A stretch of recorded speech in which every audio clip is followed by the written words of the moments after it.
Welcome to the Dungeons & Dragons CR1 Battle Royale, where we pick the most interesting, in our opinion, enemies from the CR1 list and pin them against each other. We'll be examining their psychology and behavior and attempting to stay true to how they will fight in an arena setting. We'll be doing all the rolls on Roll20 and visualizing how the monsters will perform. Here's all of our picks ordered in the tournament bracket modes. We'll be doing half of these picks in one video, and the other half will be done in the next video. So sit back, relax, and write who you think will be on top of this tournament list. Our first battle will be between the Nilbog and the giant spider. Let's dive into both of their behaviors. The Nilbogs are goblins who are essentially possessed by trickster spirits and thus suffer a condition known as Nilbogism. This just turns them into the D&D version of 2016 prank YouTubers and as a consequence annoy everyone around them. Giant spiders are pretty self-explanatory. Big ass spiders. They can vary between the size of a dog to a full house. The coincidence with the tournament seeds here is that they were often used by goblins as mounts. Their way of combat was to web up their prey and then strike. Alright, it's time to kick off our first battle, with both the Nilbog and the giant spider rolling into initiative. First up, we got the Nilbog, who has a +2 to his initiative. Can roll a 17. And second, the giant spider, who has a +3. It has rolled a 12. First up, it is going to be the Nilbog, which has at its disposal a myriad of spells, and it wants to be a bit of a trickster. So what the Nilbog's gonna try and do is move up to here. He is not scared at all. He is imbued by the spirits of his goblin ancestors, or whatever the tricky gods are. He's actually not in range for any spells, so he's gonna have to opt to use his short bow to go ahead and attack the giant spider. Since it's above 80 feet away, he's gonna have to do so with disadvantage. The Nilbog has a +4 to its attacks. And the first attack is going to miss, whoosh, gonna fly by the giant spider, and the Nilbog is going to be ending its turn. Now it's the giant spider's turn. It's got a 30-foot speed. It does not have any range for any of his attacks, I don't believe. No, he does not. So the giant spider is going to opt to dash towards the Nilbog and end its turn. Now it's the Nilbog's turn. He's gonna go no fear towards the giant spider. The Nilbog is gonna use his once a day spell to cast confusion on the giant spider. The giant spider is gonna have to make me a wisdom saving throw. It has rolled an 11. That will fail by 1. For now, the giant spider cannot take any bonus action or reactions, and it's gotta make me a 1d10 at the start of each of its turns to see what kind of confusion it has. The giant spider's turn rolls up, rolling a d10. A 5. A 5 means the target does not take any reactions or actions or move or anything. So that's going to be the end of the giant spider's turn. And the giant spider is going to make the wisdom saving throw again at the end of its turn. Now it has just succeeded, so no more confusion. Now the Nilbog, being in proper range of the giant spider, he's going to go ahead and opt to shoot it with a short bow. It is a miss. AC 14 for the giant spider. The giant spider's turn rolls up. It is going to opt to web the Nilbog. A natural 20 on the web. Currently, the Nilbog is considered restrained. And the giant spider is going to opt to go right up to the Nilbog's face. The Nilbog does not like the web, so it's going to try to destroy it with its Fool's Scepter. These attacks are going to be with disadvantage. The Nilbog, unfortunately, rolls an 8. And no dice there. The giant spider is going to opt to bite the Nilbog. It's going to have advantage because the Nilbog is restrained. The Nilbog has rolled a 22. It will hit. Now comes the kicker with the Nilbog. It can use its reaction in response to another creature dealing damage to it to reduce the damage to 0. And it will do so. The giant spider will not be able to hit him. The Nilbog sees that it can do this, and it's going to just opt to attack the web again. It will attack the web and it will hit. Nilbog's damage is a 1d6 +2. It has rolled 5 damage, just enough to go ahead and unweb himself. That's the end of the Nilbog's turns. Oop, I forgot to see if the spider's web recharges. It has not. Giant spider's turn rolls up. It's gonna attack with a natural 1. No dice there. That's the end of the giant spider's turn. Let me see if its web recharges. Nope, it does not. Nilbog's turn. It's going to hit the giant spider again with its full scimitar. It is a miss. This is an absolute miss off. This is terrible.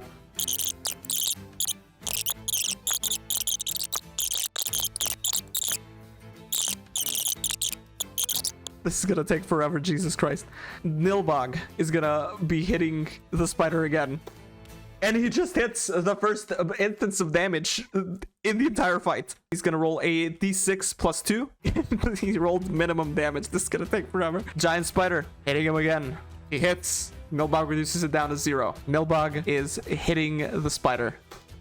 He will hit. Oh my god, finally instances of damage going up. This is just a Nilbog win. For 6 more damage. Giant spider desperately trying to see what it can do. It can't do anything. It can't even hit now because it's so confused on what the hell this Nilbog is doing. Nilbog hitting him again with an 18 to hit. There we go. There's my hot streak. I'm finally starting to hit something off any of them. For 6 more points of damage. Spider's gonna hit him again.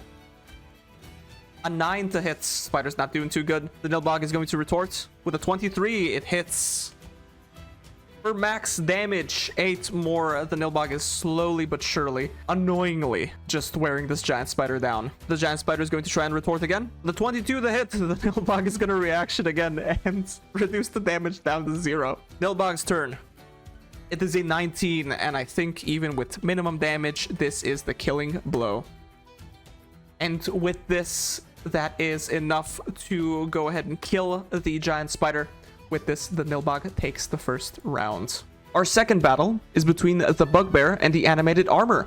Let's take a look at their differences. Bugbears are massive humanoid creatures who are related, quite distantly, to goblins and hobgoblins. They are the brightest of the bunch, and were prone to have anger management issues, which is why the best bet to play them in combat is to smash whatever is in front of them with a Morning Star. Animated armors were just a plain suit of armor created and crafted with magic to follow the commands of its creator. For the purposes of the tournament, we will say its creator just said, destroy everything living in the arena. They aren't able to grasp any complex strategies, so it will be directly attacking with its weapons. We have the Bugbear versus the animated armor. Both of them are going to roll into initiative. The Bugbear has a +2.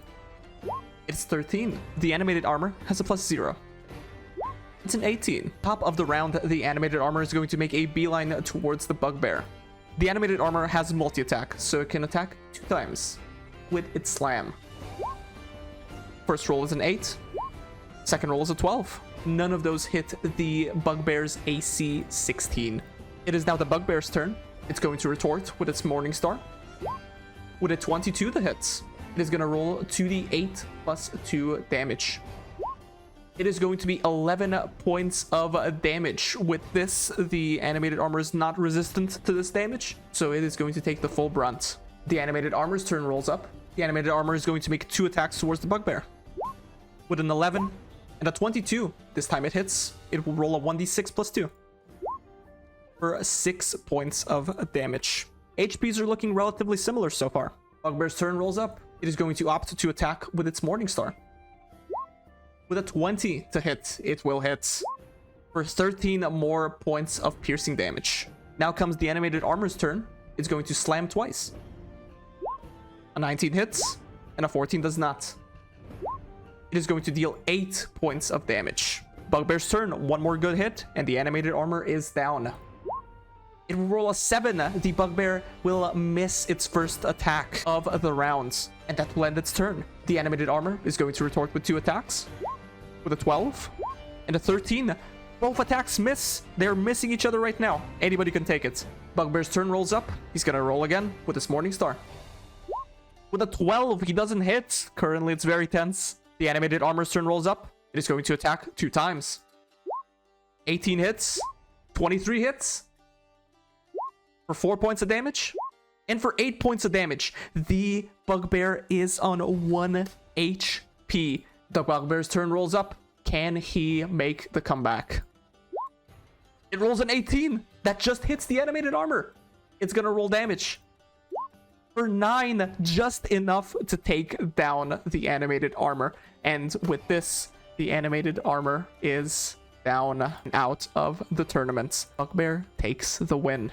Our third battle is between the Scarecrow and the duergar. Scarecrows were killer constructs who were mainly animated with the spirits of creatures with an evil alignment. The Scarecrow merely follows commands from its master. So for this tourney, we will be using the same commands for it as we did the animated armor. They're experts in using their claws, which are effective against paralyzed targets. Duergars, also known as dark dwarves, were an underground subrace of dwarves. They bear the same similarities to regular dwarves, with some minor differences, the most noticeable ones being the dull gray skin and hair.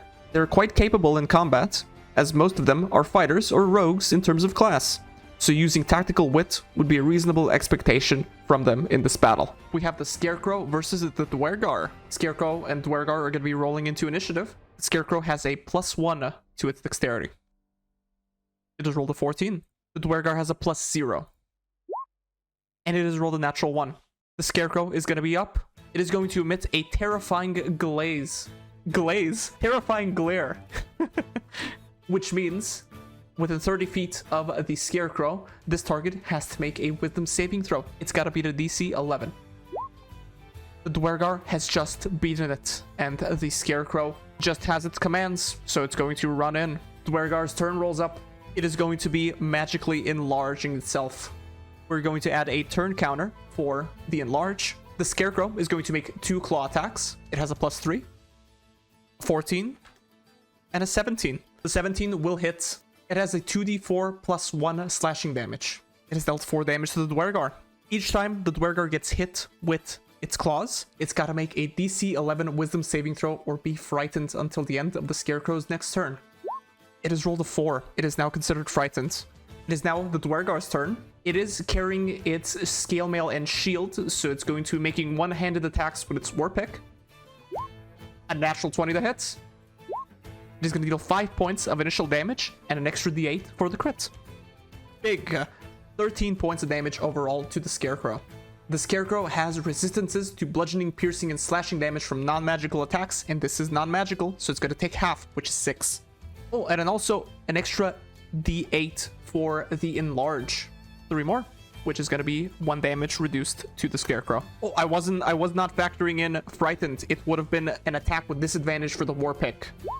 It would have made it a 9. So all this natural 20 and the hype would just be for nothing. The Scarecrow was back to full HP. We're retconning it. Scarecrow's turn rolls up. 2 attacks to the duergar at +3. It's gonna roll a 15. Gonna roll a 22. One of the attacks will hit. It's gonna roll a 2d4 +1. That is 5 more damage to the duergar. Duergar is gonna make me a wisdom saving throw, which is a 15. It succeeds, and it is not frightened. Duergar's turn rolls up. No attacks with disadvantage. A war pick. Another natural 20. All right. So it is going to double the dice on its war pick. It's essentially rolling 3d8 +2.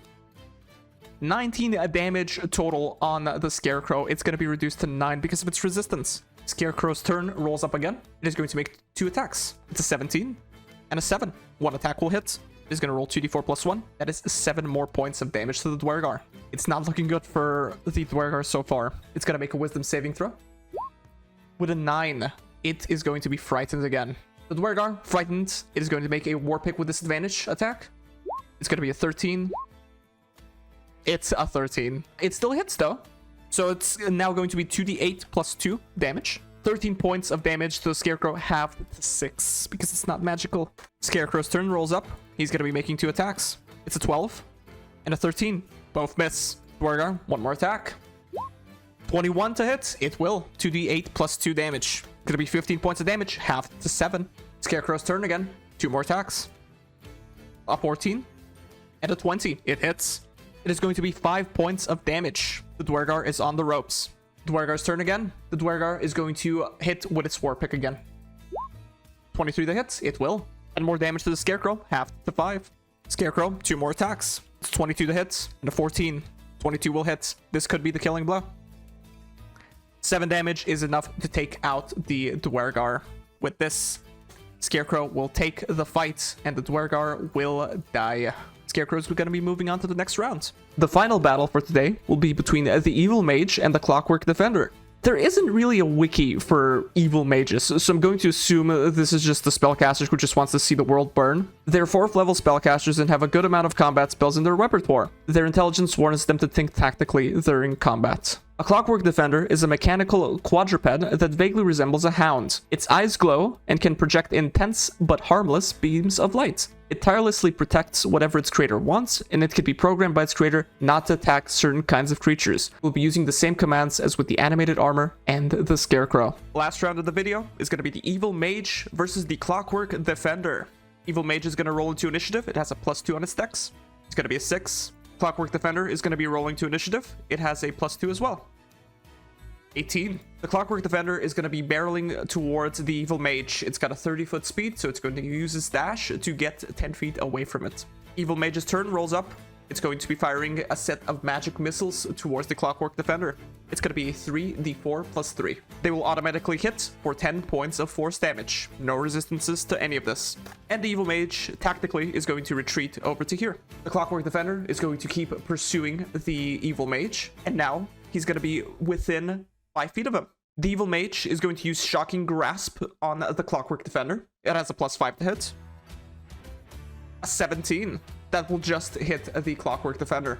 It's going to deal 1d8 lightning damage for 3 points of lightning damage. Clockwork Defender can no longer take any reactions, and the Mage is going to use this opportunity to book it. It's going to skitter past him and go behind him, and now with his bonus action, he's going to use Misty Step to teleport 30 feet even more away, maintaining distance. Clockwork Defender's turn rolls up, charging over towards the Evil Mage. Still within melee range, the Evil Mage is going to go ahead. What is he going to do? The Mage is going to actually try a level 2 magic missile at the Clockwork Defender, firing point blank range. Let's see if that does some damage. 16 points of force damage. The Evil Mage will unload into the Clockwork Defender, causing huge amounts of damage. And it will end its turn. Clockwork Defender's turn now. It is going to try an electrified bite towards the Evil Mage. It has a +5 to hit. It's an 11 to hit. Just misses the Evil Mage. Very unlucky. That is it for the Clockwork Defender. The Evil Mage, seeing how low the Clockwork Defender is, it's going to try to press the attack and shoot another magic missile at him. At level 2, 44 + 4. 12 points of damage, leaving the Clockwork Defender on 1 HP. The Mage is going to end this turn. Clockwork Defender's turn rolls up. Another +5 electrified bite to hit. A 14 will hit now. Unless this bite kills the Mage, it's not looking good for the Clockwork Defender. The Clockwork Defender's electrified bite is a 1d8 + 3 + 2d6 lightning damage. 1d8 + 3 is going to be 11 points of piercing damage, max damage. And last but not least, the 2d6 lightning damage. This has to roll near max. 8. It is not enough. The Mage is barely holding on. The Mage needs to make me a strength saving throw or be grappled. The Mage has a -1 to this. He needs a 13 to succeed. The Mage is considered grappled. He cannot get away. But the Mage's turn rolls up, and he still has spell slots remaining, so he's just going to shoot a single magic missile into the Clockwork Defender to take him out, ungrappling himself in the meanwhile. And with this, the Evil Mage has won and moves on to the next round. Nearly all of them except the Nilbog have been very close fights. Thank you very much for cheering on our contestants in the first half of the CR1 tournaments. If you want to see the end, drop a subscribe on our channel so you're notified when the later parts are released. And to whoever is watching, have yourselves a good one.